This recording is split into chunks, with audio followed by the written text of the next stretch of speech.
L'ANSM, l'Agence nationale de sécurité du médicament, a confirmé que les traitements à base de cannabis médical seront disponibles en France dès 2025. Cette annonce, elle fait suite à une période d'expérimentation entamée en 2021. Et surtout, elle marque une avancée significative dans le domaine de la médecine et du cannabis en France. Bienvenue dans ta chronique hebdomadaire 420 Actu, ton dealer d'infos préféré, semaine 8.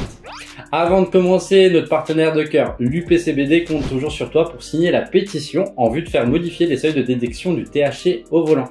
À 1315 signatures sur 100 000, ton implication est toujours capitale. Va checker, du coup on te met le lien quelque part en bio ou en description, on compte sur toi pour que tu ailles la signer. Allez, on part pour cette actu. La France va s'ouvrir à la 2-8 médicale en 2025. Depuis 2021, la France mène une expérimentation sur le cannabis thérapeutique, rejoignant ainsi d'autres pays comme l'Israël ou même certains États américains. Et cette initiative, elle vise surtout à évaluer l'efficacité de la Marie-Jeanne médicale dans le traitement de divers symptômes, notamment la douleur ou l'anxiété ou bien d'autres. Et bien que cette approche elle suscite des controverses au sein de la classe politique française, elle offre surtout des perspectives prometteuses pour les patients que l'État ne peut désormais plus nier. Et oui, monsieur Macron, il va falloir faire avec. La fin de cette expérimentation, prévue en 2025, elle ouvre la voie à la disponibilité des traitements à base de devis médical. Alors, c'est une petite victoire, mais une victoire quand même. Faut que je t'explique.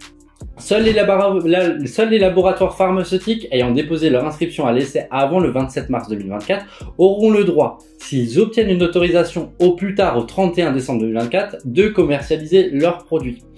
Alors dans le fond, ils expliquent que cela va permettre aux patients d'accéder à des traitements tout en assurant leur sécurité et leur efficacité.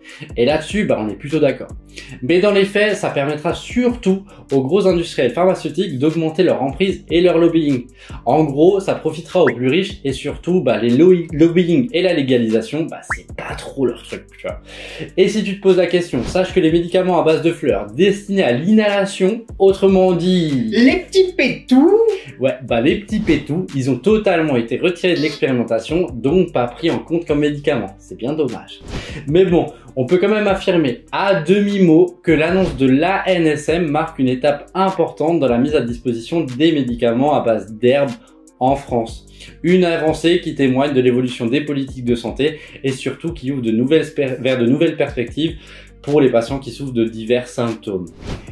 Mais attends, si c'est légal, médicalement, ils vont faire comment avec les tests salivaires au volant?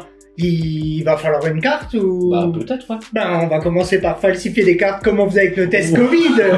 Allez, vas-y. Et on termine ce 420 Actu par quelques faits divers en vrac de la semaine. Tu sais qu'on kiffe ça. À Bourg-en-Bresse, dans l'Ain, il reçoit par ailleurs 6 kilos de bignou dans sa boîte aux lettres et il appelle la police.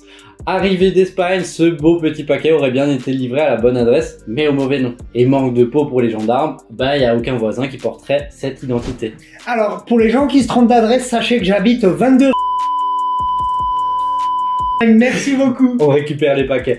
À Chazelles-sur-Lyon en Loire, un collégien était surpris en train de fumer un sdé et se voir accompagné à la maison et perquisitionné par les gendarmes. Les parents, producteurs, cachaient chez eux 3 kilos d'herbes séchées, 33 pieds et une chambre de séchage. Ils écoperont tous les deux d'environ 2 ans de prison et en plus, c'est la mère qui a pris le plus cher. Mon chéri, pour les connards, je te mets un sandwich et de quoi te rouler un mini joint. C'est de la lemon, tu vas kiffer. Cette fois, t'as pas mis beaucoup, Je suis pas sûr vraiment de pouvoir partager avec les copains, je suis pas sûr qu'ils vont kiffer. C'est pas grave. Bon, allez, tu me laisses terminer ce 420 Actu et je pars à l'école. Bon, allez, du coup, ce 420 Actu, il est terminé. Si tu en veux un peu plus, va voir celui de la semaine d'avant, ou celle d'avant, ou encore, on a l'actu numéro 8, donc il y en a 7 avant. N'hésite pas à nous soutenir en t'abonnant à notre page, en likant, en commentant, et nous, du coup, on se dit... à la semaine prochaine. Allez, je vais aller apprendre des trucs. Vas-y, mais fais tourner. Chérie, on a reçu un colis, t'as commandé quelque chose, toi? Non. T'es sûr c'est pas toi? Ah ouais, je suis sûre, j'ai déjà reçu mon gros paquet. C'est rigolo, c'est la bonne adresse, mais c'est pas notre nom. Ah bon? Mais c'est marqué qui alors? C'est marqué Cussonnet. Tu connais un Cussonnet, toi? Cussonnet comment? Simon Cussonnet.